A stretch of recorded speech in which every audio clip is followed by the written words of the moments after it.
જય હિન્દ મિત્રો. તો હવે આજે આપણે બંધારણમાં ભણવાનું છે રાષ્ટ્રીય. તો રાષ્ટ્રીયમાં ખાસા બધા ટોપિક છે, તો આપણે ધીરે ધીરે સ્ટાર્ટ કરીએ છીએ, બરાબર. સૌથી પહેલાં છે રાષ્ટ્રીય ચિહ્ન. તો રાષ્ટ્રીય ચિહ્નમાં શું છે? 4 સિંહની પ્રતિકૃતિ. તમે જોયું હશે રાષ્ટ્રીય ચિહ્નમાં 4 સિંહની પ્રતિકૃતિ હોય, જેમાંથી 3 દ્રશ્યમાન હોય. પાછળ બાજુએ ના દેખાય, આગળ 3 દ્રશ્યમાન હોય દેખાય. જેમાં જોઈ લેજો, વચ્ચે અશોક ચક્ર હોય, બરાબર. જમણી બાજુ હોય એના આખલો અને હાથી, અને ડાબી બાજુ હોય ઘોડો અને સિંહ. ઓકે.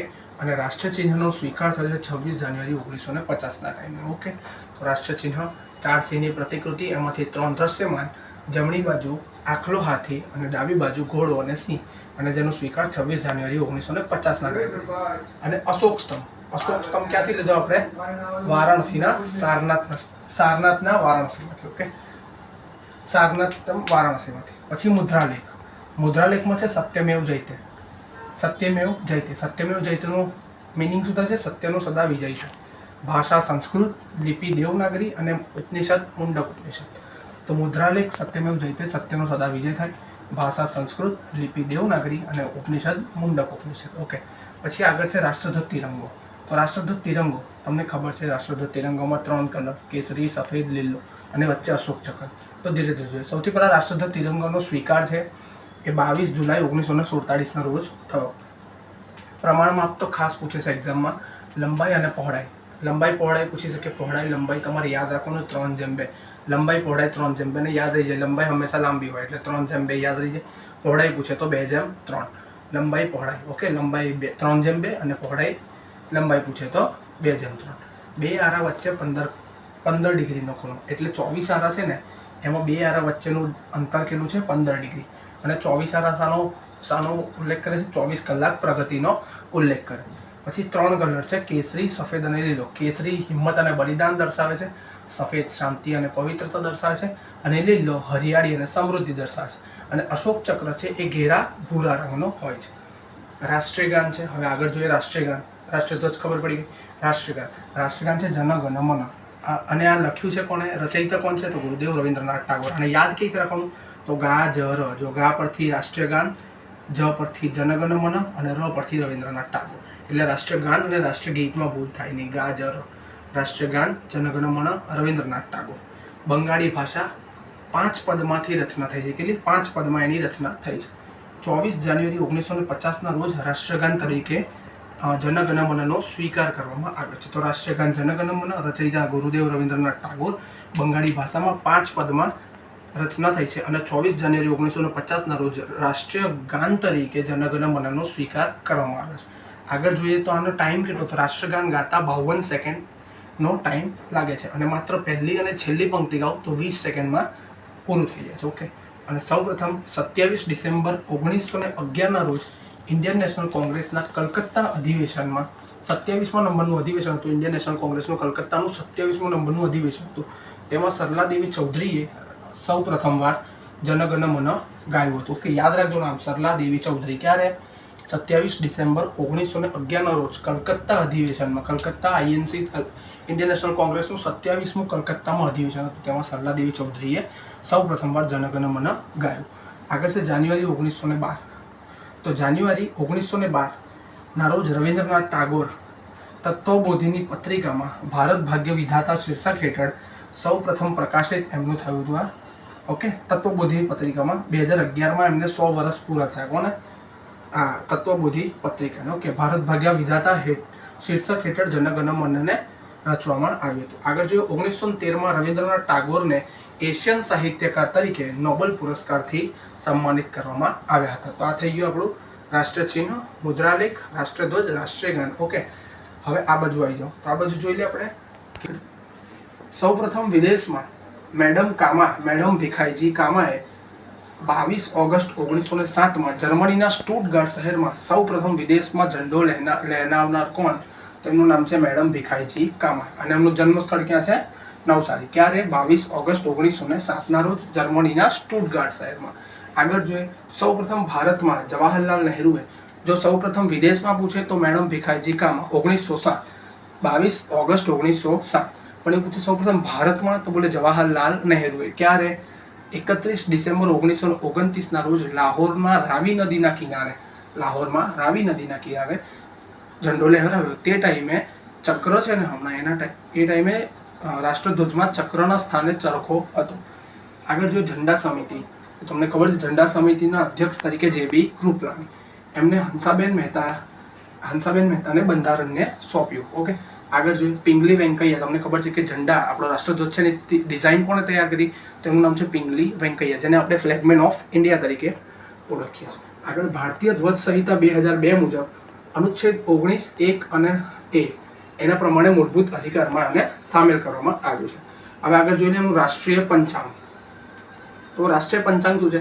તો ચૈત્ર માસથી શરૂ થતું સક્ષવંત 22 માર્ચ 1957 સર્વસંમતિથી રાષ્ટ્રીય પંચાંગને સ્વીકારવામાં આવ્યું. યાદ રાખજો, સક્ષવંત છે એ ચૈત્ર માસથી શરૂ થાય અને 22 માર્ચ 1957 રોજ સર્વસંમતિથી રાષ્ટ્રીય પંચાંગને સ્વીકારવામાં આવ્યું. ઓકે, સક્ષવંતનો પ્રથમ માસ એટલે એપ્રિલ અને અંતિમ માસ એટલે ફાગણ. ઓકે, અને સંવંત ઈસવીસન 78 થી શરૂ થયું હતું સક્ષવંત. ઓકે, યાદ રાખજો, સક્ષવંતની વાત કરું છું, સક્ષવંત. ઓકે, જો ચૈત્ર માસથી સક્ષવંતની શરૂઆત થાય છે. ઓકે, ચૈત્ર માસથી શરૂ થાય અને અંતિમ માસ ફાગણ. ઓકે, અને 22 માર્ચ 1957 રોજ સર્વસંમતિથી રાષ્ટ્રીય પંચાંગ આપણે સ્વીકાર્યું ભારતે. પ્રથમ માસ એનો એપ્રિલ અને અંતિમ માસ ફાગણ. ઓકે, અને સંવંત ઈસવીસન 78 થી આનો સ્વીકાર 78 થી સ્વીકાર્યું હતું. અને શરૂ કોના દ્વારા થયું છે? કનિષ્ક દ્વારા. ચૈત્ર માસનો પ્રથમ દિવસ એટલે કે 22 માર્ચથી શરૂ.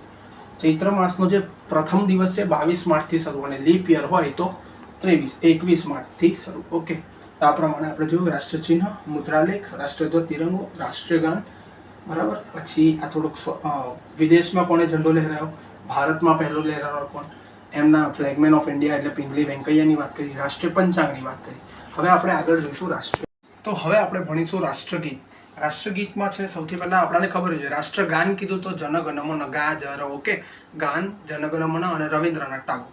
હવે જોઈએ રાષ્ટ્રગીત. રાષ્ટ્રગીત એટલે છે વંદે માતરમ. રાષ્ટ્રગાન, રાષ્ટ્રગીત. ઓકે, ખબર છે તમને રાષ્ટ્રગીત વંદે માતરમ. રચયિતા છે એમના બંકિમચંદ્ર ચટ્ટોપાધ્યાય, જેમને ચટ્ટરજી બી કહે છે, બંકિમચંદ્ર ચટ્ટરજી અથવા બંકિમચંદ્ર ચટ્ટોપાધ્યાય. નવલકથા એટલે પૂછે કે વંદે માતરમ જે રાષ્ટ્રગીત છે શામાંથી લેવામાં આવ્યું છે? તો યાદ રાખજો, બંગાળી નવલકથા છે આનંદ મઠ, એમાંથી લેવામાં આવ્યું છે. 1882માં અમને લખવામાં આવી હતી.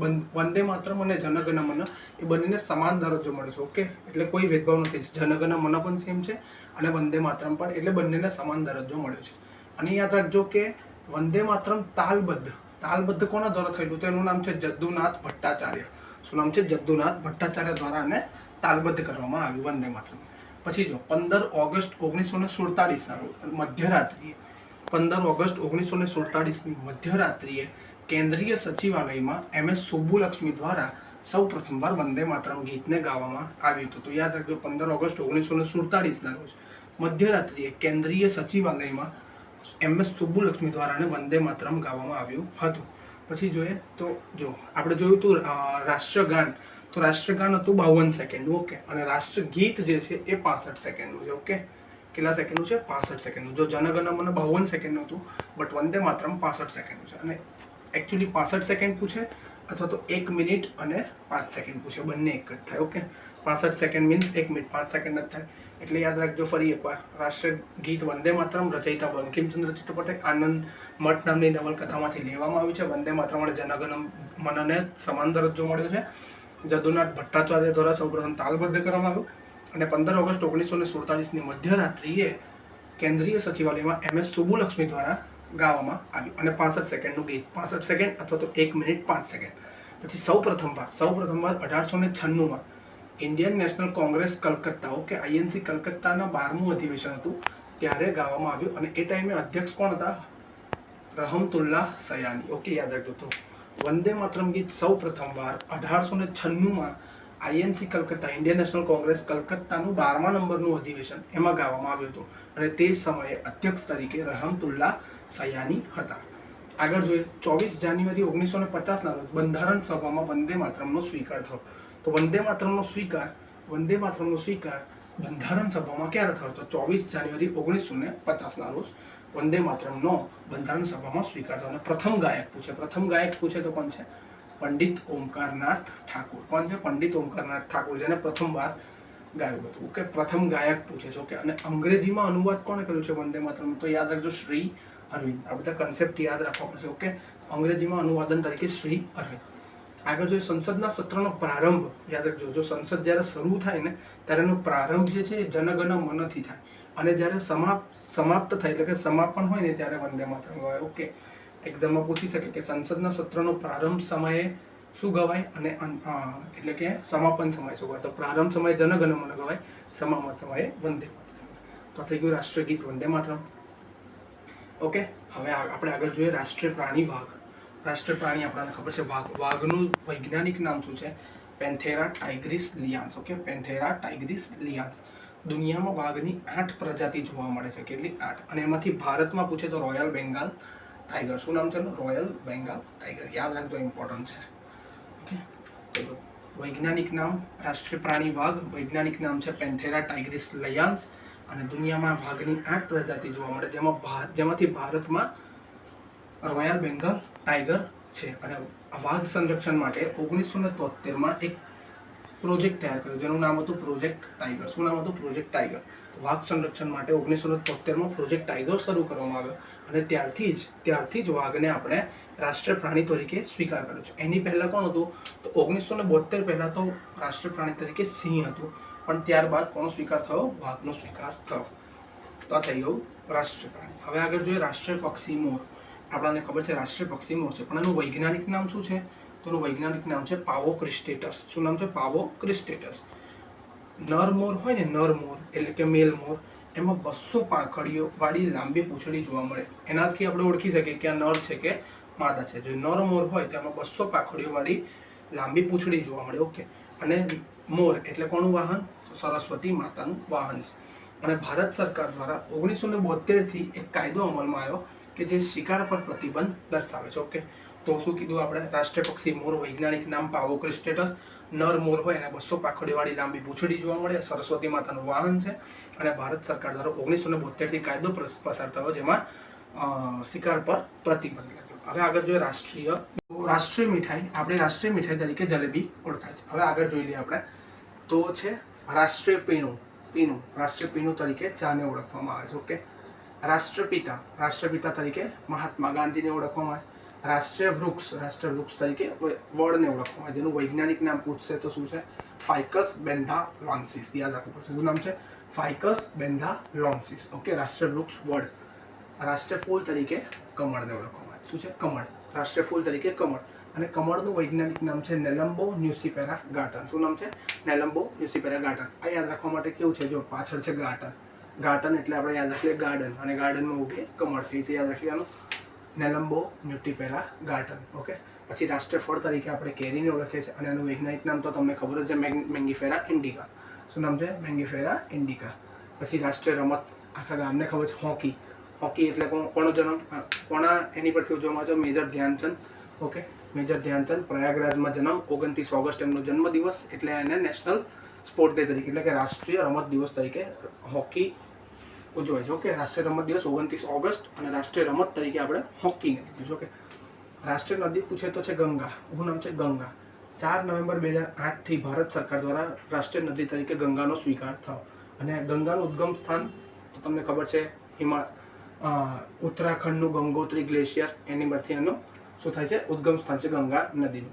આગળ જોઈએ રાષ્ટ્રીય જળચર જીવ, તો યાદ રાખવાનું ડોલ્ફિન હતું. ઓકે, પહેલાં ડોલ્ફિન હતું, પણ હવે એનું નામ સરકારે 5 ઓક્ટોબર 2009થી એનું નામ આપી દીધું છે ગંગા ડોલ્ફિન. ઓકે, જેને આપણે બીજા ટાઈપથી સુસુ પણ કહીએ છીએ. ઓકે, તો રાષ્ટ્રીય જળચર જીવ તરીકે Ganga dolphin. Okay, Ganga dolphin. ક્યાંથી એનું નામ મળ્યું? 5 ઓક્ટોબર 2009થી.